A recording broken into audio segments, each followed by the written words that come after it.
On prend un minot, on connaît rien, c'est une graine, je fous dans un pot de fleurs, je fous de l'eau, ça pousse, c'est beau à voir. Des fois ça pousse tordu donc il faut un peu rattraper. Et bah, je kiffe ça.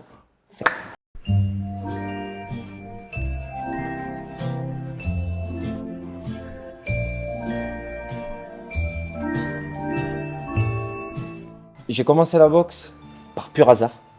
J'avais pas de sport prédéfini. Je devais avoir 12-13 ans. J'ai un ami à moi, j'étais chez lui. Il me dit viens avec moi. J'avais rien du tout, pas de gants, pas de bande, rien. Je me présente, je fais un premier cours et je suis plus jamais reparti. Et lui est parti, un mois après je crois. Et je suis resté jusqu'à aujourd'hui. Je suis tombé amoureux. Donc 13 ans, ça veut dire que tu es en boxe éducative. Et là, tu commences les combats. De l'éducatif, j'ai fait mon premier combat, je le perds. Je me dis c'est un sport de fou, j'arrête. Parce qu'en fait j'avais un problème de nez.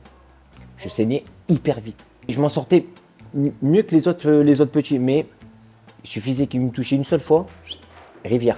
Et en éducatif c'est ça, dès qu'il commence à saigner, dès qu'un enfant commence à saigner, après c'est la règle. Ils arrêtent directement. Donc j'étais frustré.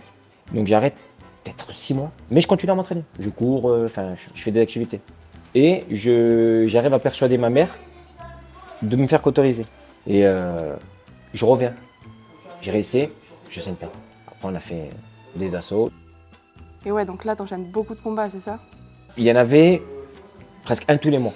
Les entraîneurs s'appelaient, ils ramenaient tous les minots, ça se tapait dessus, merci, au revoir. Je me rappelle qu'on faisait des vendredis, samedis, parfois même les dimanches. Déjà, j'étais pas gros. Je tombe face à un adversaire plus grand que moi, plus fin que moi. Dans ma tête, je pars un peu plus confiant. Je le vois, petite lunette, si ça. Je monte dans le ring.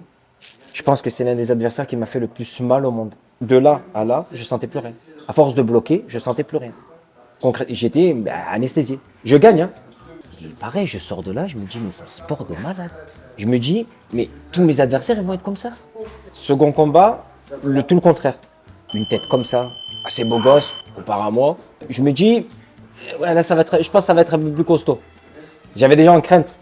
Le premier adversaire qui avait un corps comme ça, je me dis alors c'est lui, il a un corps comme ça, allez hop, surprise, rien.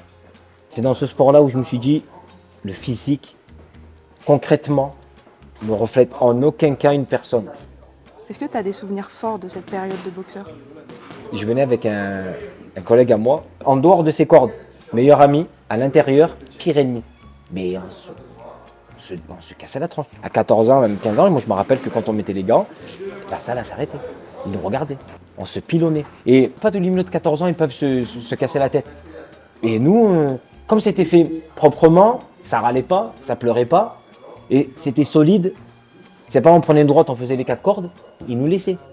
Comment t'es passé de boxeur à coach? Au jour d'aujourd'hui, je suis entraîneur. Je dois arrêter la boxe parce que je peux pas combiner ce que je fais à côté, l'école, et la boxe parce que mon école est trop loin de la boxe. Donc il faut faire un choix. Je me consacre à l'école, je pars travailler, j'ai expliqué ma situation à Momo et un jour il m'a dit écoute, moi, si tu veux, tu peux venir au club et t'occuper des petits. Je te fais un contrat. Moi, dès qu'il m'a dit ça, les yeux comme ça, je me dis en fait, l'histoire ne s'arrête pas. J'avais plus l'envie de boxer parce que quand tu descends du train, même si on t'a poussé, hein, il y a des gens qui descendent volontairement, qui disent j'arrête ma carrière. Et il y a des fois, tu te fais pousser par la vie, et saute de là. Et le reprendre en marche, ça peut être compliqué. Donc, j'arrête le travail avec mon premier patron et je travaille à temps plein à la salle. Tu prends directement goût alors? Ah ouais, le mec, magnifique. Je kiffe ça. Je vais de partout avec les minots, on fait des résultats, des victoires, des défaites, des émotions. En fait, tu partages tout ça. Tout ce que je voyais pas en fait. Parce que quand tu es dans le ring, tu vois pas tout ça. Donc, je commence comme ça. Les petits, les éducatifs. Où j'ai commencé.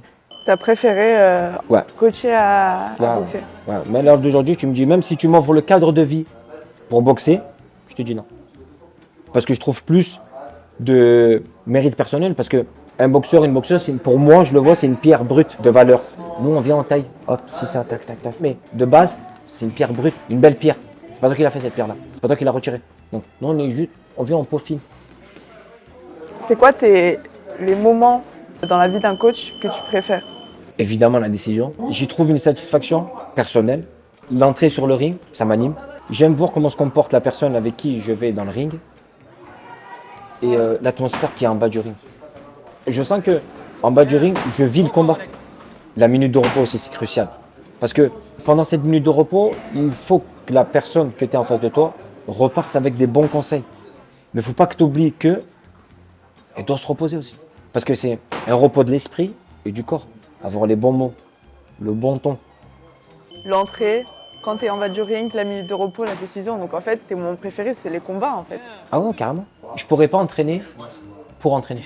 Je t'entraîne, viens, on regarde ce que ça donne.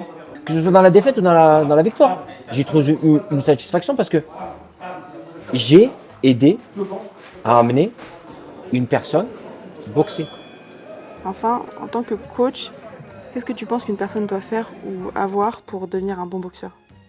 C'est 3 choses. C'est pas la recette miracle, hein. C'est les ingrédients pour accéder à un certain niveau. Mental, travail dur, patience. Merci Marwan. Merci Tata.